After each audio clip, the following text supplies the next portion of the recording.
But bow chickie wow wow going down. What are we talking about? No sex at all in the last year as Kate's off on the side laughing it up. I don't know what I'm doing. I'm not laughing. She's doing something. Sure. She's not even sure. I'm blushing under all of this makeup. She's blushing. There we go. In the 1990s, among all adults, no sex at all in the last year was 18%.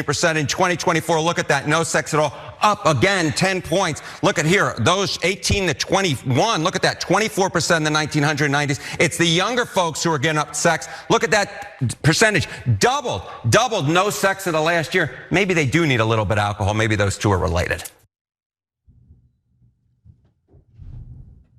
48% haven't had sex in the last year? Yeah, among 18 to 21-year-olds. Yeah, it's amazing. So guys, I have a lot of thoughts on this. Oh my God, that is insane. 50% of young people in that age group have not had sex in the last year? No, this is a crisis. Okay, all right, hold on. People need intimacy, this is a crisis. Okay, so I'm gonna tell you how kids these days are dating one another. Get off the internet. No, that's part of the story. Log off, go have sex. Responsibly. That's crazy. Log off, log on. Okay, anyways, so first of all, I love how awkward TV gets whenever they talk about sex. They're like, oh, I don't know what to do sex. Okay, just calm down, okay, settle down. All right, so number two, this story makes me feel a lot better because I'm Gen X, and in Gen X, we had this theory that we were the worst off generation when it came to sex. Why? Because before us were the hippies. Okay. Right. And the hippies were always bragging about, we went to Woodstock and had sex with like 13 girls. No, I don't recommend that. Okay, whatever they were doing, okay? And then we got hit with AIDS in our generation. And so then everybody clammed up. And it felt like after our generation, they went back to having sex again. And we're like, what? Right? Now, these guys the younger generation is way worse off. And I feel way better. Way to make it about you. I'm proud of you, Jake. But I'm worried actually. Like this is crazy, right? Yeah, okay. This is crazy. Yeah, so look, let's give them the rest of the story about the alcohol and the smoking. I want to tell them about marijuana because I love this story so much. I did further research into it. Marijuana is a libido killer. Okay, hold. And then I'm gonna tell you how, I'm telling you, this is important. We talked about it on Old School last night with Ben and I. That's one of our members shows. Become a member, hit the join button below. Make sure you check out Old School. We had a ton of fun talking about it because we both have young kids. And so we have to learn how they're now flirting and communicating, etc. So they're not at the 18 to 21 age, but it affects them. Yeah. But let's give you the rest of the story first. So America, the country that actually tends to sexualize a lot in mass media, is kind of becoming a sexless nation. So earlier this year, the Institute of Family Studies drove this point home with some new data obtained by the National Survey of Family Growth for people between the ages of 22 and 34 years old. And here's what they found. So the solid lines represent males, dotted lines are females. Blue is no sex ever, yellow is no sex in the last year, and gray represents sex in the last 3 months. So females, they kind of fell off. Oh my God, there's a lot. Okay, so this is not good. This is bad. I don't know how to explain how bad this is, but you guys saw that poll. Like nearly half of young people aren't having sex. They haven't had sex in the last year. That's crazy. So yeah, so the group that you see let's put the graph back up. The group that you see the highest or the steepest increase of no sex in the last year are males. So that's represented by the straight or solid yellow line. Okay, also when it comes to males who haven't had sex in the last 3 months, that has also seen a sharp rise. Same with females who haven't had sex in the last 3 months. Look, the last 3 months thing is okay. You know, sometimes ebbs and flows, right? Like sometimes you get a little bit of a break and that's okay. 3 months is not the end of the world. A year? Yeah. A year. Right. Or more than a year. That's crazy. That's crazy. That's not healthy. So, and I'm not saying go around having sex with everyone, but you have to develop intimate relationships, you know? Yeah, human contact is super important. And so I think that there's a reason why we're seeing these numbers. First, let me just fill you in on the rest of the numbers overall in society and then get back to sex. Okay, so smoking is dramatically down. So 1974, 40% of the country smoked, now only 11% do. That's cigarettes, great. Right? Cigarettes, yeah. Alcohol usage way down, okay? So, and then I looked up pot, because that was not in this survey. Pot usage way up. Yeah. So now up 120% in the last 2 decades. Wow. Up 15-fold for in some categories. I think it was people using it regularly like frequently as opposed to sporadically. So all the numbers are moving way up for pot, and now 20% use it regularly. Okay, so these are big numbers as things start to move around. So does that affect sex a little bit? Yes, it does. Yeah. So alcohol lowers inhibitions and leads to more, physical contact usually, right? Pot doesn't necessarily create the same, vibe, and so that's part of the issue here. But that's, I think, a smaller part of the issue. I think the larger part of the issue, why are things start to skyrocket in 2014-ish area there in terms of less contact with one another? Because the rise of social media begins.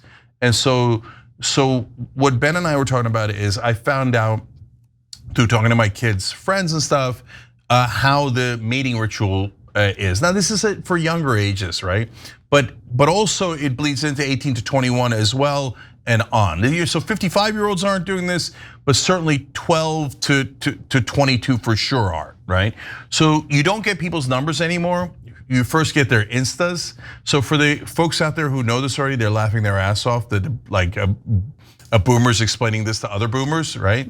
But you hit them up on Insta. Right. You get into a conversation, DM, blah, blah, blah. A lot of the Instas are now private, and so that's why you got to get admitted by that person, et cetera. You got to slip into the DMs. Right. Once you're in the DMs and things are going well, then you could finally ask for a number. And then once you got the number, you text for a while. And then you literally say, and I know that etiquette is different in different parts of the country, et cetera. But then you say, do you want to talk? And I remember asking the kids, wait, haven't you been talking the whole time? No, talking is now an official thing. Oh my God, okay. Oh my God. And then the other person says yes or no to officially talking, right? So then you're at that point talking over text. That means you're kind of going steady on texting. Wow. But you're still like a million miles from actually getting together. I know a girl, again, much younger, like around 15 years old, and she's finally talking to a guy, but they've never even met, right? Like they could FaceTime, but they're not in the same city. They can't drive. I don't want to talk about the 15-year-olds. I want to talk about like 18. No, I get it. Yeah, I'm just saying as a phenomenon, Yeah. right? So yes, at that age, we're very happy that there's all these layers, right? And so, but yes, now when you become adults and you're still in that culture, guys, the reason why we're like kind of flipping out over it is not because we're like some sort of weirdo sex enthusiast. No, we're losing human contact. No, I'm worried. Right? I'm worried about people. Like I want people to live happy, healthy lives. I want them to thrive. And honestly, that's impossible to do without human intimacy, connection. Like it's not about the act of sex. It's what everything that's wrapped into that is, you know what I mean? How it enriches your life if it's a meaningful type of relationship, right? Like one night stands, or by the way, what's not being discussed in this, porn is readily available and it's easy. Yeah, right? that's a great point, Anna. Yeah, and so not only is there so many layers of social media between you and a person actually getting together in person, but also now, like when I was growing up, we had to drive across, we had to bike across Route 18, get to the Radisson, find the porn vending machine. Yes, that existed. Put in quarters. Half the time it wouldn't work. And when you return the quarters onto the metal plate, and then you got to put them back. I mean, it was so hard. Or you wait for 3-card Monty, who was literally a kid named Monty, who came into town and he had a bag full of porn. Like this. Those were better days. Because it was you really needed to want the porn to get it. Right, you have to make some effort. Now it's just readily available and it's easy and you just get your rocks off and move on. But what you miss is the human intimacy, the relationship, the enrichment you get in your life by having a relationship. And yeah, and I'm less particular about it than you are. Like meaningful, non-meaningful, one night stand, 20 I'm years. not judging, but I don't care at all. Yeah. Like, I don't need you to go and have freaky sex. I don't care, right? I don't care what kind of sex you have in either direction. Do you, booze? Yeah, you do you. But not too much. But not at home and with porn. Okay, anyways. But our point is, we've seen it happen in Japan, and it started with like the pillows and the robots and the etc. A trend of young men who, instead of establishing relationships with women, would have relationships with like inanimate objects, right? Yeah, like their sex pillows and stuff, and so it gets complicated. So we're seeing it now happening in America. We can't lose social contact with one another. If we do, the human race begins to devolve. By the way, part of the reason why crime went up between 2019 and 2023, it was because of COVID. We lost so much contact with one another that we're social animals. When we don't socialize, we start to lose it a little bit. Absolutely. It leads to more crime, more violence, more dystopian situations. Outcomes, yeah. Yeah, we've got to intermingle again. We got to bang it out. That's by the way, guys, and kidding aside, that's a small part of the equation, although an important part, right? Yeah. The much more important thing is, for God's sake, meet each other in real life, have human interactions.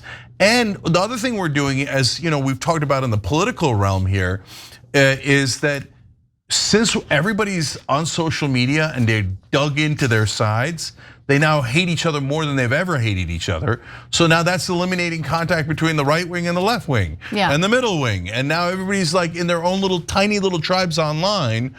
And so that's gonna drive the country apart. And it is driving the country apart. Yeah. We need to bring them back together and have sex. Okay, no, that's optional. Okay, but we do need to bring folks back together. Agreed. Every time you ring the bell below, an angel gets his wings. Totally not true, but it does keep you updated on our live shows.